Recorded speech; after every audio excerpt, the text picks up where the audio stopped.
Bonsoir mes amis, pensez-vous que le rôle de votre partenaire est de vous rendre heureux? C'est une idée très répandue, presque un réflexe dans notre manière de concevoir les relations amoureuses. Mais si je vous disais que ce n'était pas son rôle, et que cette attente, au lieu de vous rapprocher, pourrait bien empoisonner votre relation? Je me souviens avoir longtemps cru que c'était le rôle de ma partenaire de combler tous mes besoins, de réparer mes doutes, de penser mes douleurs dont je n'avais même pas conscience, et même de me compléter. Jusqu'au jour où j'ai compris à quel point cette attente était non seulement irréaliste, mais aussi injuste, autant pour elle que pour moi. Cette prise de conscience a été un tournant dans ma vie amoureuse.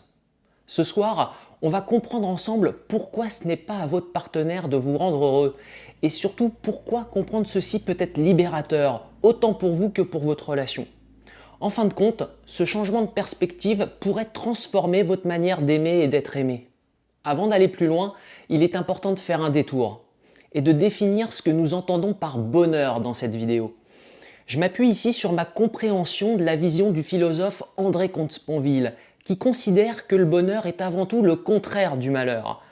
Le bonheur, en ce sens, n'est pas un idéal absolu ou une quête inaccessible, mais simplement l'absence de malheur. Contrairement au bonheur, souvent idéalisé par l'imagination, le malheur est une expérience réelle que nous avons tous connue à différents moments de notre vie. C'est en ayant fait l'expérience du malheur que nous pouvons saisir ce qu'est le bonheur. Dans cette vidéo, par rapport à mon vécu, j'appelle donc bonheur un état de paix émotionnelle et de tranquillité d'esprit. Mais le bonheur ne se résume pas à cet état. Il réside aussi dans l'action, dans le fait de faire, d'être engagé dans ce qui nous importe et nous anime. En d'autres termes, le bonheur réside aussi dans l'accomplissement de soi. Dans cette vidéo, le bonheur n'est donc pas vu comme un état parfait à atteindre, mais comme une dynamique à cultiver, comme un cheminement accessible et profondément ancré dans le réel de notre quotidien, et loin de l'idéalisation. L'idée que notre partenaire doit être la clé de notre bonheur ne sort pas de nulle part. Cette idée est profondément ancrée dans nos imaginaires, alimentée par des siècles de récits, de traditions, de messages culturels et religieux. À cela s'ajoutent les histoires qu'on nous raconte depuis toujours, où l'amour romantique est présenté comme la solution à tous nos problèmes. Les contes de fées, les comédies romantiques modernes, particulièrement américaines, tous ces récits n'ont cessé de véhiculer une vision idéalisée de l'amour. Un amour qui résout tout et qui rend la vie parfaite. Ce conditionnement s'infiltre aussi dans notre langage.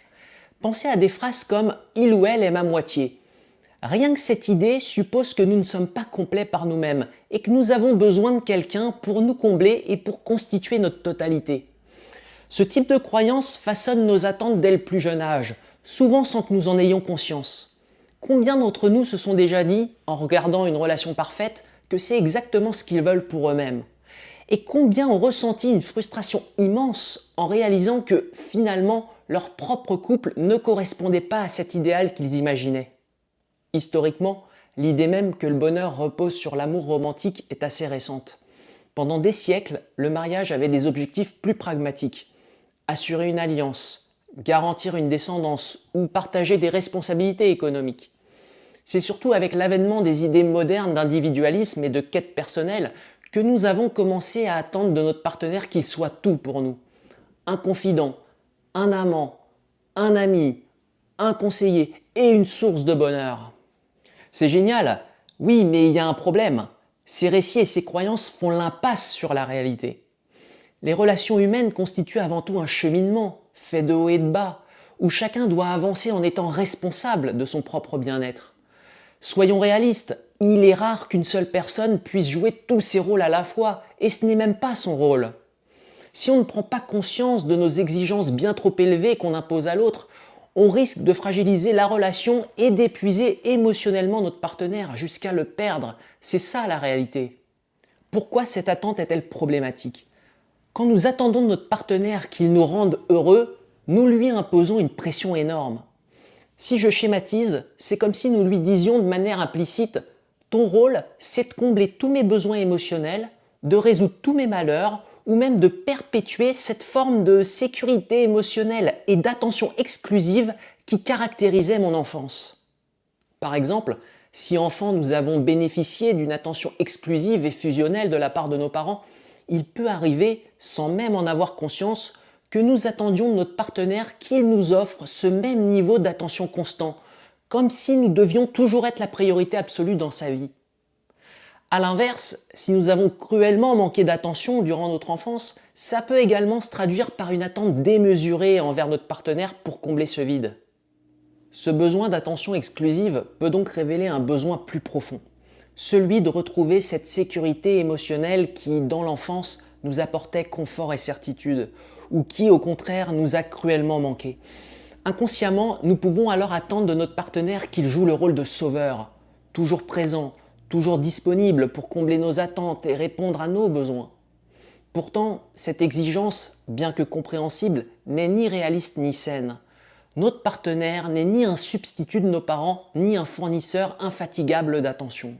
Maintenant, permettez-moi de faire une parenthèse qui me semble essentielle. Il est important de prendre conscience de cette tendance que nous pouvons avoir à attendre de nos proches qu'ils prolongent tout ce que nous avons reçu d'agréable et de sécurisant durant notre enfance. Cette attente, souvent inconsciente, peut nous amener à croire que les autres doivent satisfaire nos besoins ou envies, comme si c'était une condition préalable à l'amour qu'on leur donne en retour. Mais cette manière de penser, bien qu'humaine, peut devenir un réel frein pour notre épanouissement personnel. Aujourd'hui, nous sommes des adultes, nous ne sommes plus les enfants que nous avons été, et il est peut-être temps de relâcher ces attentes. Personne n'est là pour jouer le rôle d'un parent envers nous.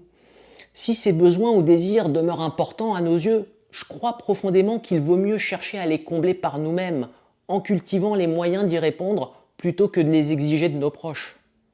Voilà, fin de cette parenthèse pour souligner l'importance de différencier nos besoins légitimes en tant qu'adultes de nos attentes issues d'un schéma passé que nous voulons coûte que coûte perpétuer et à notre insu. Ces demandes démesurées peuvent également conduire à ce qu'on appelle un syndrome de l'échec chez le partenaire qui n'arrive jamais à les satisfaire. Cette pression constante crée un cycle de frustration et d'épuisement émotionnel chez lui, car personne ne peut en permanence être à la hauteur de ces demandes démesurées. Et comprenez que chaque fois que ces attentes sont insatisfaites, on nourrit un sentiment d'échec chez ce partenaire sauveur. Ça crée aussi une dynamique déséquilibrée. Si l'un des partenaires est toujours dans la position de donneur, c'est-à-dire celui qui doit apaiser, combler et fournir cette attention constante, et l'autre dans celle de receveur, on tombe dans une relation où la dépendance émotionnelle domine. Le partenaire receveur attend que l'autre comble ses besoins en permanence, tandis que le donneur se retrouve souvent vidé, comme si son seul rôle était de satisfaire l'autre. Cette situation peut entraîner des frustrations, du ressentiment et parfois même des conflits ouverts, surtout lorsque ces attentes excessives ne sont pas satisfaites. Plutôt que de questionner nos exigences démesurées, on en veut à l'autre de ne pas les avoir comblées. Mais au-delà de la relation en elle-même, cette attente fait l'impasse sur une vérité fondamentale. Le bonheur est avant tout une responsabilité personnelle. C'est un travail intérieur qui inclut l'introspection, l'acceptation de soi, l'accomplissement de soi et la capacité à prendre soin de son propre bien-être émotionnel. Ça passe par la reconnaissance que notre bonheur dépend avant tout de nos propres choix et certainement pas de l'autre. Il s'agit de bâtir un mindset plus mature, digne d'un adulte, un mindset plus sain qui repose sur nos actions, sur nos perceptions et sur la manière dont nous choisissons de voir le monde. Personne ne peut garantir votre bonheur à votre place. Attendre de l'autre qu'il prenne en charge ce qui relève de notre propre cheminement est non seulement irréaliste, mais aussi un excellent moyen de fragiliser la relation à long terme.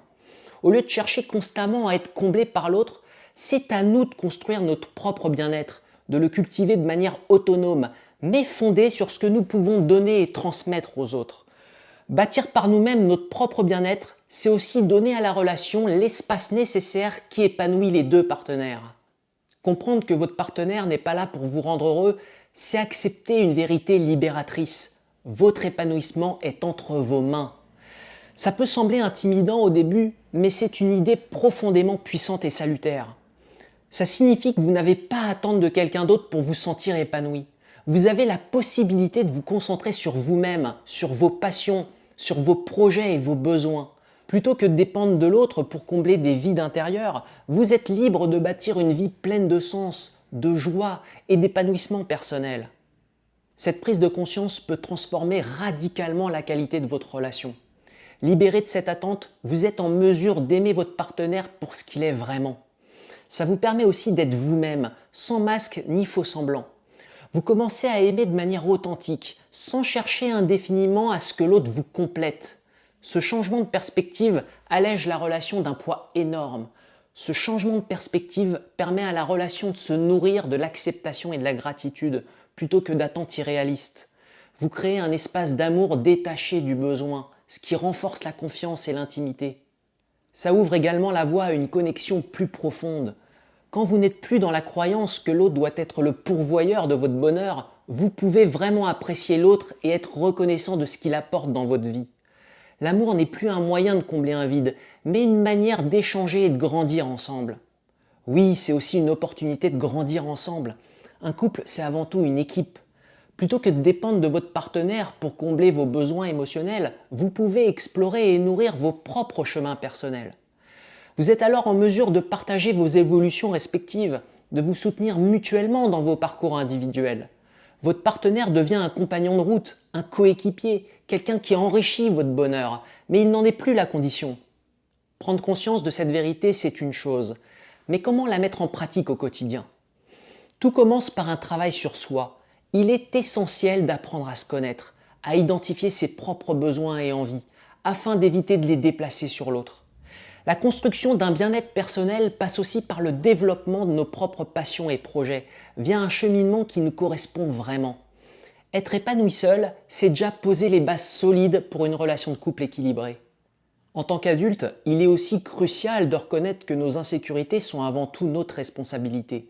Bien sûr, notre partenaire peut nous soutenir dans nos épreuves, mais il n'est pas là pour les résoudre à notre place.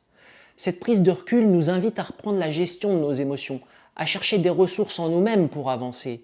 Ces épreuves sont des opportunités de se dépasser soi-même. Une étape clé est aussi d'instaurer une communication saine et honnête au sein du couple. Parler ouvertement de nos attentes et de nos limites permet de poser les bases d'une relation respectueuse et équilibrée. Une relation saine repose sur la capacité à exprimer ce qu'on ressent, sans imposer à l'autre un rôle qui ne lui revient pas. En communiquant ainsi, on apprend à construire une relation authentique à deux où chacun peut pleinement exister et s'exprimer. Je pense qu'il est également fondamental de cultiver un équilibre entre le donner et le recevoir. Une relation épanouie, ce n'est pas un rapport de compte où chaque geste ou attention doit être rendu de manière parfaitement symétrique. Donner à l'autre doit venir d'une envie sincère, non d'une attente implicite de retour. Et pour ça, il est crucial de pratiquer la gratitude.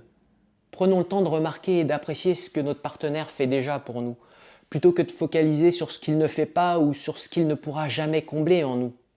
La gratitude transforme notre perception de la relation et nous permet de nous recentrer sur ses aspects positifs. Votre épanouissement ne repose pas sur les épaules de votre partenaire, il est entre vos mains. Cette idée peut sembler intimidante au premier abord, mais elle est salutaire. En reprenant la responsabilité de votre bien-être, vous offrez à votre relation l'opportunité d'être plus authentique, plus équilibrée et plus épanouissante. Aimer sans attendre de l'autre qu'il vous complète, c'est découvrir une manière d'aimer plus légère, mais aussi plus profonde. Posez-vous cette question. Quelles attentes avez-vous envers votre partenaire aujourd'hui? Et lesquelles pourriez-vous reprendre à votre compte? Prenez le temps d'y réfléchir et partagez vos pensées en commentaire. C'est toujours un plaisir d'échanger avec vous.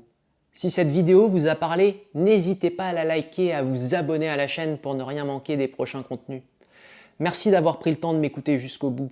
Je vous dis à très bientôt sur la chaîne et surtout prenez soin de vous.